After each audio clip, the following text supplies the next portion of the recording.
Welcome back to WION World is One. You're watching Speed News with me, Vidur Kathuria. Let's get started.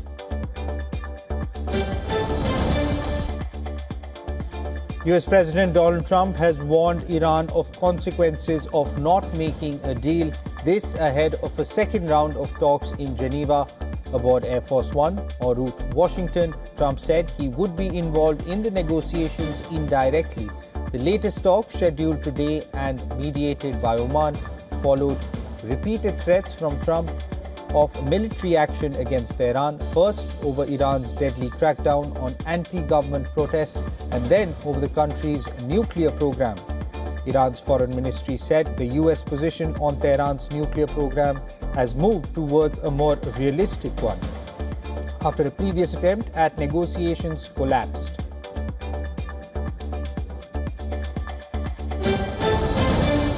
Iran's Revolutionary Guards Navy reportedly held a drill in the Strait of Hormuz a day prior to renewed Iran-US nuclear negotiations. Footage showed senior Iranian military officials overseeing the drills with numerous strikes causing large explosions.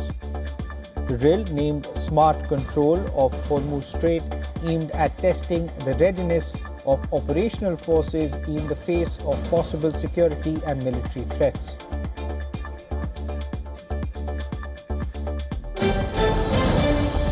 US President Donald Trump has said America is talking to Cuba right now. Trump said US Secretary of State Marco Rubio is holding the talks for a potential deal. Further, Trump called Cuba a failed nation over an oil embargo placed by the US on the North American nation, leading to an acute fuel crisis. Trump was also asked by reporters if he is considering a military operation in Cuba after Venezuela, which led to the ouster of President Nicolas Maduro, and he is in custody in New York.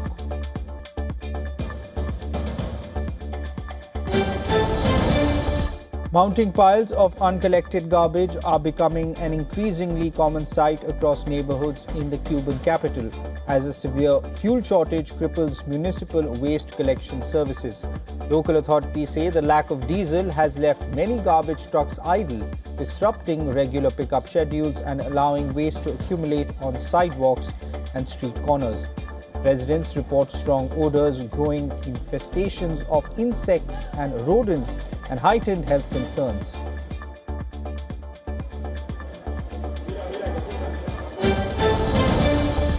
Russia said it took control of two settlements in the Sumy and Donetsk regions, while Ukraine claimed to have repelled Russian attacks in multiple directions over the past day. The Russian Ministry of Defense said its forces struck energy and transportation infrastructure facilities in Ukraine used for military purposes. Russia's air defense systems successfully shot down 8 HIMARS rockets and 345 fixed-wing drones. Meanwhile, Ukrainian President Volodymyr Zelensky says Ukrainian intelligence showed more Russian attacks on energy targets lay ahead, and that such strikes made it more difficult to reach an agreement.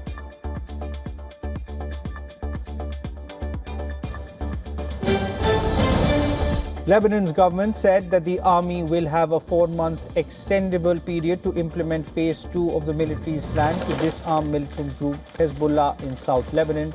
Lebanon's government has committed to disarming Hezbollah, which was badly weakened in a recent war with Israel. The military said last month it had completed the first phase of its plan, covering the area between the Litani River and the Israeli border, about 30 kilometers further south. Phase 2 covers an area north of the river.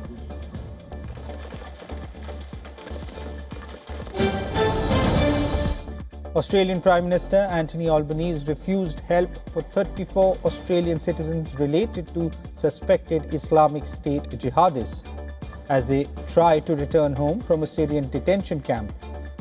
Albanese said the government will not repatriate people from Syria, and any of the citizens who made it back to Australia would face the full force of the law if they had committed crimes. The Australians released from a camp to members of their families failed to reach capital Damascus because of poor coordination with the Syrian authorities, forcing them back into custody.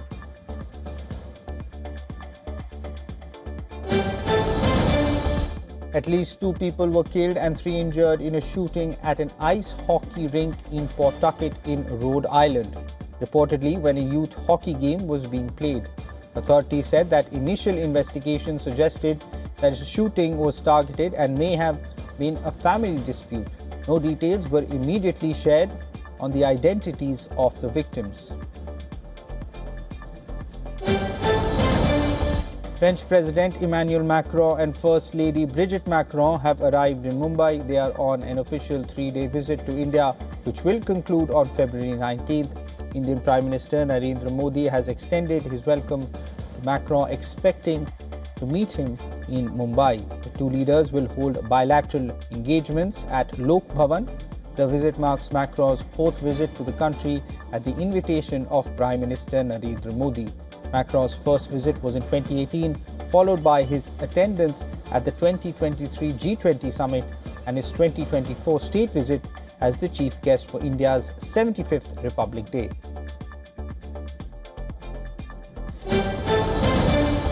Tariq Rahman, chairman of the Bangladesh Nationalist Party, will take oath as the Prime Minister along with newly elected members of Parliament. Interim leader Mohammad Yunus has tendered his resignation to pave the way for new government. India will be represented at the ceremony by Om Birla, the Speaker of the Lok Sabha. This marks a new political phase in Bangladesh following the 2024 ouster of Sheikh Hasina. Rahman, son of former Prime Minister Khaleda Zia, led the BNP to a landslide victory in the general elections after returning from a 17-year exile. In his last address to the nation ahead of the formation of the new government, Bangladesh Interim Government Chief Advisor Mohammad Yunus once again raked up the issue of India's 7 sisters. However, he doesn't quite mention so directly. Facing sustained criticism at home, Bangladesh's outgoing Chief Advisor Yunus used his farewell address to project defiance abroad. Yunus headed the interim government amid intense domestic pressure following years of former Prime Minister Sheikh Hasina's authoritarian rule, widespread institutional decay, and a surge in law and order challenges.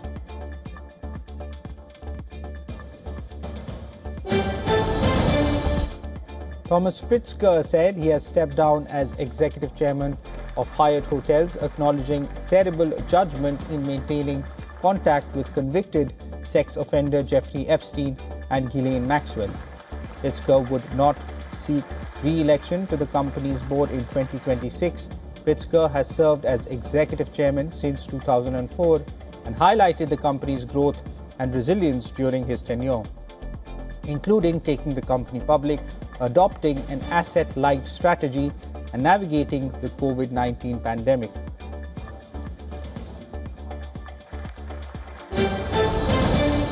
US immigration authorities have detained an Indian national in New Jersey who is facing charges including the alleged sexual assault of a child under 13. In a statement on social media, the US Immigration and Customs Enforcement identified the man as Vodela Yashaswi Kotapalli. They described him as an undocumented immigrant with pending charges of sexual assault, larceny linked to shoplifting, and public disorder. I said he will remain in custody pending removal proceedings under US immigration law.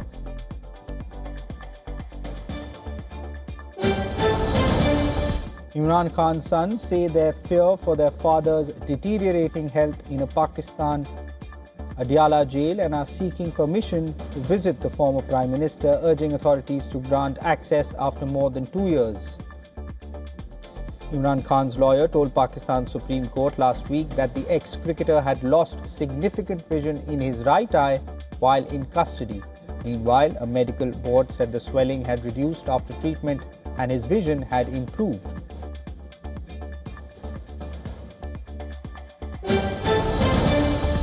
People in Gaza are preparing to observe the Muslim holy month of Ramadan. This marks the first Ramadan since the ceasefire took effect, and many Gazans are doing everything they can to prepare for the sacred season. This comes amid shortages of essential goods, soaring prices, continued strikes, and the widespread devastation left by the war.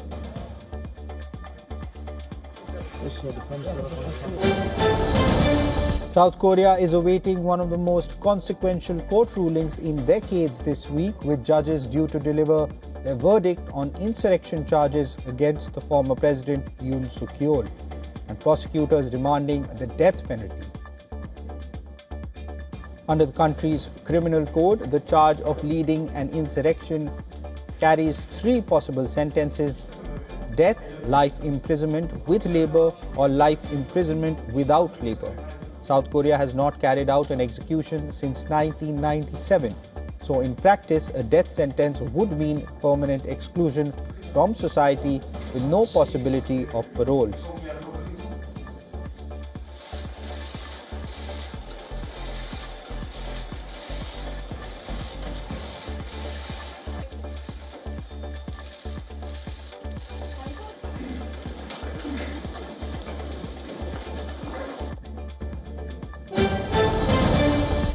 Nigerian Defense Ministry has confirmed the arrival of about 100 US military personnel in the northeast, this as the country faces multiple security crises, including jihadist insurgency and kidnappings. In a statement, the spokesperson for the defense headquarters said the US troops and associated equipment landed at the Bochi airfield. According to officials from both countries, the American forces are expected to train Nigerian soldiers and not engage in combat operations.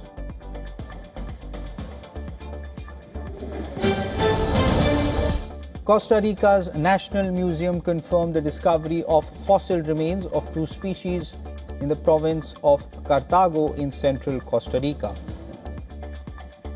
The material includes remains attributed to a mastodon relative and a giant ground sloth that once roamed what is now Costa Rica. The research began after a local resident alerted authorities to possible fossils on private property.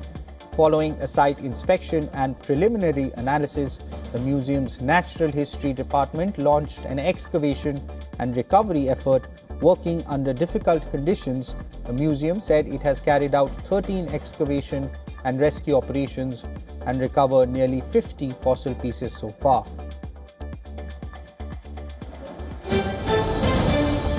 Canada's armed forces have launched a series of drills in its Arctic, braving fierce weather as part of a defense readiness operation in the region called Operation Nanook.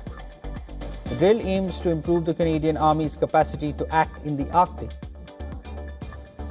Soldiers were in Yellowknife, Northwest Territories, where temperatures plunged to below -30 degrees Celsius. Drills are taking place in coordination with local indigenous communities and other territorial partners, sharing expertise when operating in the harsh elements. Operation Nanook comes amid heightened tensions in the Arctic following comments from US President Donald Trump on control over Greenland.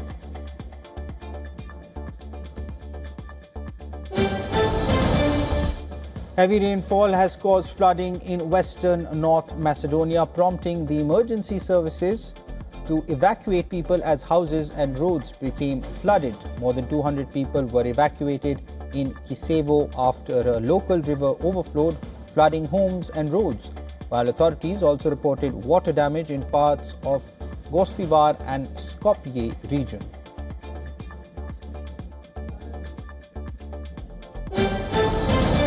The air quality index in India's national capital has further worsened. The area around India Gate and Kartavya Path is at 235 and has been categorized as poor as per the Central Pollution Control Board. Meanwhile, residents of Delhi adjoining NCR will experience winter chills for a few days as the city is likely to receive rainfall this week.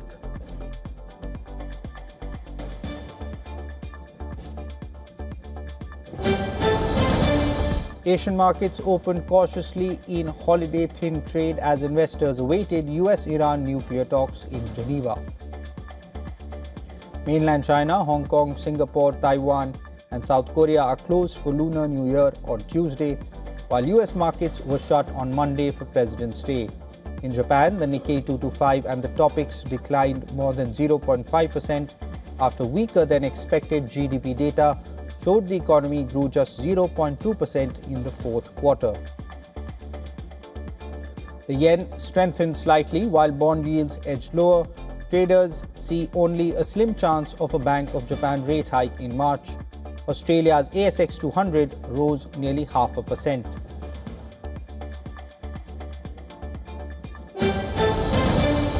Oil prices held steady as investors weighed supply risks before high-stakes nuclear talks between the US and Iran in Geneva.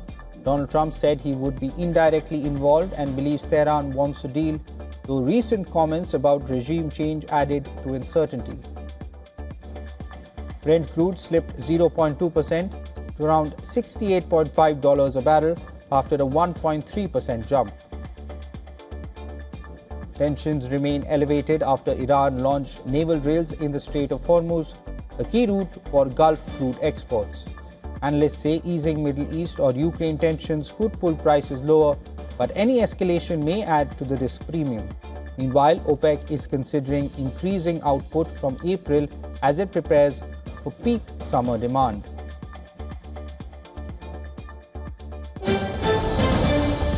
Gold prices fell 1% in light Asian trading as a stronger US dollar weighed on the market, with several major regional exchanges shut for Lunar New Year.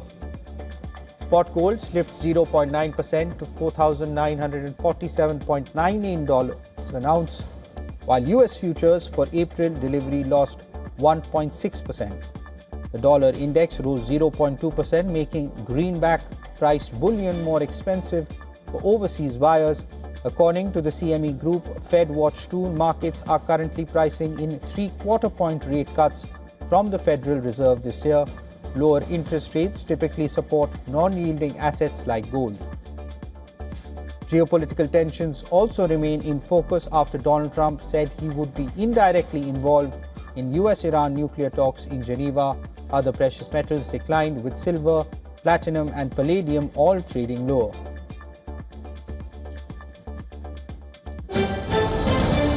Social media platform X faced a major outage for thousands of users in the US and the UK on Monday.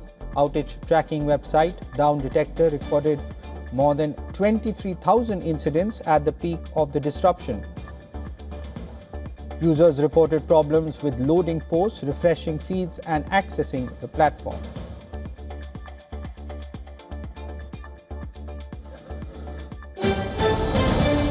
Germany is moving closer to restricting social media access for children under 14. A group of lawmakers from the centre-left SPD has backed a formal ban for younger users. The proposal calls for platforms to create special youth versions for those aged 14 to 16. These would remove algorithm-driven feeds, endless scrolling, and autoplay features. SPD leader Lars Klingbeil says protecting children from online hate and violence is a top priority. The move follows a similar plan by Conservatives led by Chancellor Friedrich Merz.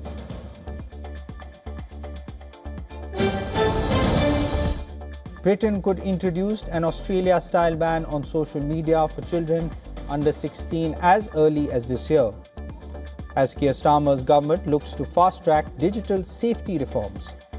A government consultation is already underway, and officials are working to change the law so new rules can take effect within months of the review ending. The move comes amid rising global pressure on tech platforms to protect young users, with Spain, Greece and Slovenia also exploring similar curbs after Australia's landmark ban. Britain is also set to close a key loophole in 2023 Online Safety Act, which currently does not fully recover one-to-one interactions with AI chatbots.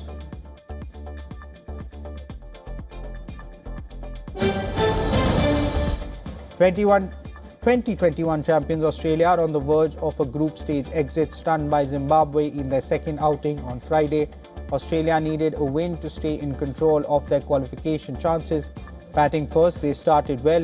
Captain Mitchell Marsh and Travis Head shared a 104-run stand for the first wicket, but Australia lost the plot after the duo fell in back-to-back overs. They scored 110 runs in the first 10 overs but managed only 71 in the last 10. In reply, Pathum Nissanka led Sri Lanka's chase with an unbeaten 100. Kusal Mendis also scored 51. Sri Lanka reached the target with 2 overs remaining and moved into the Super 8 stage.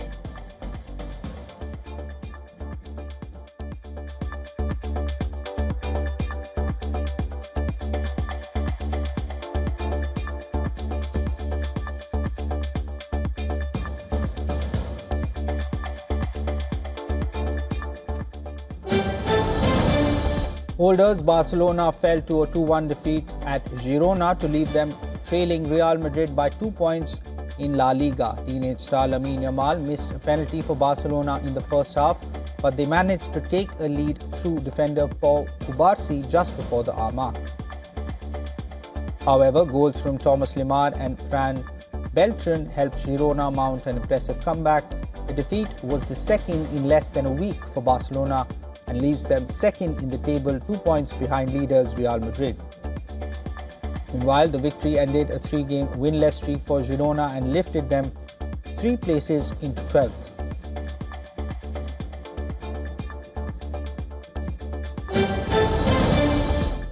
Known for his extreme physical transformations, actor Rajkumar Rao has revealed he gained nearly 10 kgs for his latest project, Nikam.